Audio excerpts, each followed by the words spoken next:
देखिए, किसी भी स्पोर्ट में किसी भी टीम को सपोर्ट तब मिलता है जब वो अपने सपोर्टर्स को कुछ ऐसे मूवमेंट्स दें जिनके लिए लोग चिल्लाएं, सेलिब्रेट करें, याद रखें।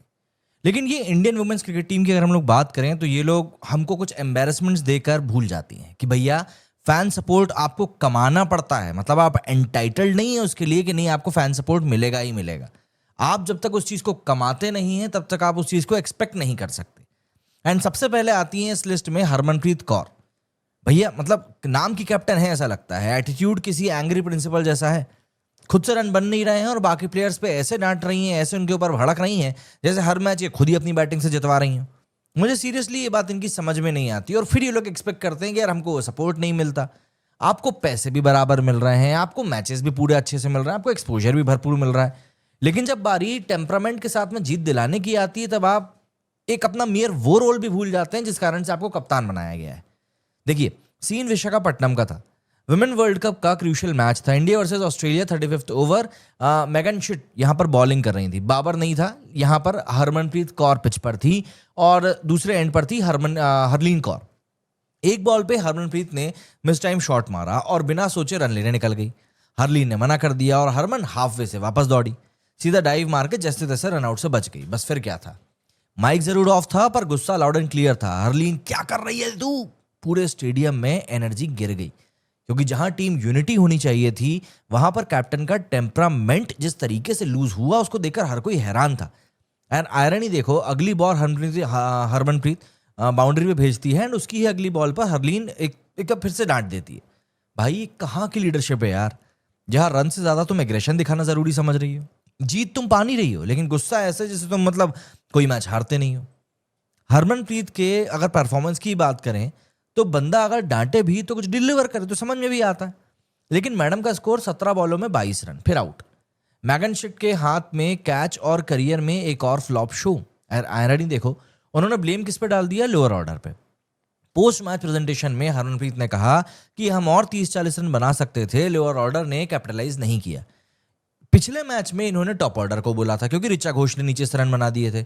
इस बार टॉप ऑर्डर रन बना दिए तो इन्होंने लोअर ऑर्डर को बोल दिया। अरे भैया मिडिल ऑर्डर में आप हो, आप क्या कर रही हो। भाई कप्तान खुद 22 रन पे आउट हो रहा है, चिल्ला चोट कर रहा है और ब्लेम गेम डाल रहा है टेलेंडर्स के ऊपर। ये वही एनर्जी है जो पीसीबी वाले यूज करते हैं हर हार के बाद। पिच खराब थी, लाइट खराब थी, डेस्टिनी में ही ये सब ऐसा कुछ लिखा हुआ था। देखिए, इंडिया का स्टार्ट बहुत सॉलिड था। स्मृति और प्रतिका रावल ने 155 रन का ओपनिंग स्टैंड दिया था। मंदाना ने 80 बनाया, रावल ने 75 बनाया और दोनों ने एक प्लेटफॉर्म सेट किया। 350 इजीली हो सकते थे, लेकिन हरमनप्रीत के आते ही पूरी रिदम छुट्टी पे चली गई। एक के बाद एक विकेट्स गिरते गए। हरलीन गई, जमीमा गई, दीप्ति गई, सबकी सब चली गई। मतलब आप इस बात को समझिए कि हरमनप्रीत को वहां पर कप्तानी पारी खेलनी थी खड़े होकर, लेकिन इस मैडम को मतलब कोई मतलब ही नहीं था।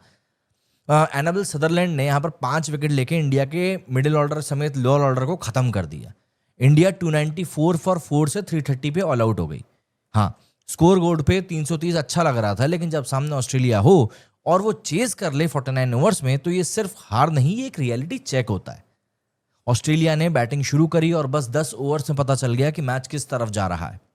एलिसा हेली ने 142 रन्स मार के इंडिया की बॉलिंग को स्कूल बना दिया।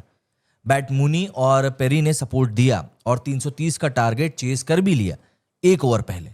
और ये कोई नॉर्मल विक्ट्री नहीं थी, ये विमेंस ओडीआई हिस्ट्री का बिगेस्ट चेस था। मतलब इतिहास इंडिया ने लिखा जरूर, बस खुद गलत तरफ खड़ा हुआ था। अब आप बताएं फैंस क्या सेलिब्रेट करें। हर मैच के बाद में एक नया एक्सक्यूज, एक नया ब्लेम गेम और एक नई पोस्ट मैच स्माइल जिसमें कुछ रिग्रेट ही नहीं दिखता, क्योंकि पैसा तो भर भर के मिल रहा है। देखिए, स्पोर्ट्स में सबसे बड़ा डिफरेंस कैप्टेंसी का होता है। टीम अपने लीडर से एनर्जी लेती है और जब लीडर ही फ्रस्ट्रेशन से भरा हुआ हो तो टीम सिर्फ प्रेशर से भरी हुई होती है। हरमनप्रीत कौर एक एक्सपीरियंस प्लेयर हो सकती हैं, लेकिन अब वो एक्सपीरियंस एरोगेंस लगने लगा है, बाप की जागीर दिखने लगा है। खुद रन्स बना नहीं पा रही हैं और दूसरों के एफर्ट्स में मिस्टेक्स ढूंढ रही हैं। ये कैप्टेंसी नहीं है, ईगो की ट्रिप है। एंड सबसे बड़ा इशू, इंडिया के विमेन टीम में अकाउंटेबिलिटी जीरो है। आज लॉस के बाद ब्लेम गेम जो है वो लोअर ऑर्डर पे गया, कल बॉलिंग कॉम्बिनेशन पे जाएगा और फिर मतलब खुद पे शायद कभी भी नहीं आएगा। एक और बार हरमनप्रीत ने कहा कि कॉम्बिनेशन हमें सक्सेस देता आया है, 2 बैड गेम से कुछ भी नहीं होगा। मैडम आप बाहर निकलने वाले हैं वर्ल्ड कप से, मैं आपको बता दूं। 2 नहीं और यहाँ पर 4 बैड गेम्स हो चुके हैं वर्ल्ड कप के बीच में। अगर आप अपनी स्ट्रेटेजी पे कॉन्फिडेंट नहीं हो तो ओपोनेंट्स आपको हर बार एक्सपोज करेंगे, हर बार। सच यह है कि विमेन क्रिकेट टीम के साथ में प्रॉब्लम बैटिंग या बॉलिंग की नहीं है, प्रॉब्लम मेंटालिटी की है। जब फैंस क्रिटिसाइज करते हैं तो ये प्लेयर्स ऑफेंड हो जाते हैं, एक्सेप्ट नहीं करते कि हाँ हमसे कुछ गलती हुई है। फैंस की उनसे कुछ एक्सपेक्टेशंस हैं, और अगर आप उन एक्सपेक्टेशंस पे खरे नहीं उतरोगे तो ऑब्वियस सी बात है आपको सुनना पड़ेगा थोड़ी दो चार बातें। आज Indian women's team semifinal race में थोड़ी बहुत टिकी हुई है, लेकिन सिर्फ इक्वेशंस के सहारे। विंस तो छोड़ ही दीजिए, कंसिस्टेंसी गई तेल लेने। पहले श्रीलंका और पाकिस्तान जैसी टीम्स पे जीत का इल्यूशन, और फिर साउथ अफ्रीका और ऑस्ट्रेलिया के सामने फुल ऑन एक्सपोज। और अब फैंस से एक्सपेक्ट कर रहे हो आप कि वो आपके लिए तालियां बजाएं। मोहतरमा, सपोर्ट तब मिलता है जब आप कुछ अर्न करते हो, सिर्फ कोट्स और इंस्टा रील से नहीं। टीम में डेडिकेशन तब दिखता है जब लीडर काम रहे, कंपोज रहे। पर जब लीडर कैमरा के सामने डांट कर अपनी ही टीम का कॉन्फिडेंस तोड़ दे तो उस पर रिस्पेक्ट कोई भी नहीं देगा। अब नेक्स्ट मैच इंदौर में इंग्लैंड के साथ होने वाला है, और ये मैच सिंपल नहीं होने वाला। इंग्लैंड अभी तक अनबीटन है और इंडिया के लिए ये डू और डाई मैच है। इक्वेशन सिंपल है, अगर इंडिया आखिरी 3 मैचेस जीत गई तो सेमीफाइनल का टिकट मिल सकता है।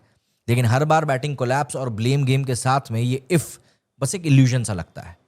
टीम के अंदर ऑनेस्टी चाहिए, लीडरशिप में ह्यूमिलिटी, मैच्योरिटी चाहिए, और हरमनप्रीत के अंदर पेशेंस चाहिए। टीम यूनिटी से जीत जाती है, ना कि एग्रेशन से।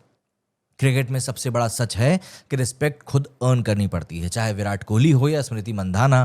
फैंस उन्हें इसलिए रिस्पेक्ट करते हैं क्योंकि वो परफॉर्मेंस से बोलते हैं, प्रेस कॉन्फ्रेंस में नहीं। और जब हरमनप्रीत कौर जैसे प्लेयर्स ब्लेम गेम और एटीट्यूड से अपने ब्रांड बिल्ड करते हैं तो फैंस उन्हें रोल मॉडल नहीं बल्कि एक वार्निंग का एग्जाम्पल समझते हैं। फैंस तब चीयर करेंगे आपको जब आप उन्हें कारण दोगे, ये बात याद रखना। इंडियन वुमेन्स टीम अब बस एक्सक्यूजेस दे रही है, और अगर ये नहीं बदला तो क्रिकेट के इस चैप्टर में लिखा जाएगा कि टैलेंट था बट टेम्परामेंट ने सब कुछ बर्बाद कर दिया।